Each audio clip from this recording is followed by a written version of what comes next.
অর্থনৈতিক সংকটে জর্জরিত শ্রীলঙ্কা এবার পণ্যের দাম কমিয়ে রেকর্ড করেছে। গত সেপ্টেম্বর মাসে দেশটিতে সার্বিক মূল্যস্ফীতির হার ছিল মাত্র 0.5%। সেপ্টেম্বর থেকে শ্রীলঙ্কায় হ্রাস পেতে শুরু করেছে সব ধরনের পণ্যের দাম। এখনও অব্যাহত সেই ধারা।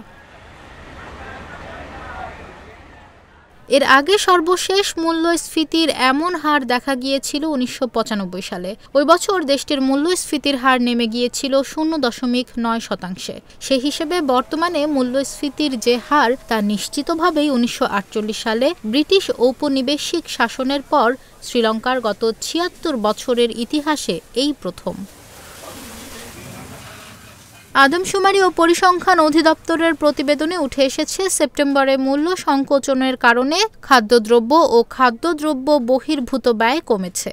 অথচ 2 বছর আগে দেশটির মূল্যস্ফীতি অস্বাভাবিক বেড়ে পৌঁছেছিল 69.8%। খাদ্য, জ্বালানি, ওষুধের মতো নিত্য প্রয়োজনীয় পণ্যের দামে আক্ষরিক অর্থেই আগুন ধরে গিয়েছিল। সেখান থেকে মাত্র 2 বছরের মধ্যে অসাধারণ সাফল্যের সঙ্গে মূল্যস্ফীতি নিয়ন্ত্রণ করল দেশটির সরকার। সরকারি রিজার্ভের অর্থ অপব্যয় এবং করোনা মহামারীর জেরে 2021 সালের মাঝামাঝি সময়ে ডলারের মজুদ তলানিতে ঠেকে যায় শ্রীলঙ্কার। ফলে নজিরবিহীন অর্থনৈতিক সংকটে পড়ে শ্রীলঙ্কা। অতীতে কখনো এ ধরনের পরিস্থিতি মোকাবিলা করতে হয়নি দেশটিকে।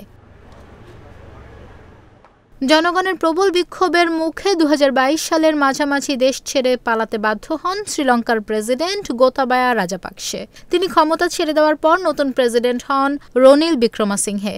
তার আমলেই বিশ্বের দ্বিতীয় বৃহত্তম ঋণদাতা সংস্থা আন্তর্জাতিক মুদ্রা তহবিল থেকে $290 কোটি জরুরি ঋণ লাভ করে শ্রীলঙ্কা এবং দেশটির অর্থনীতির ঘুরে দাঁড়ানোর শুরু হয় সেখান থেকে।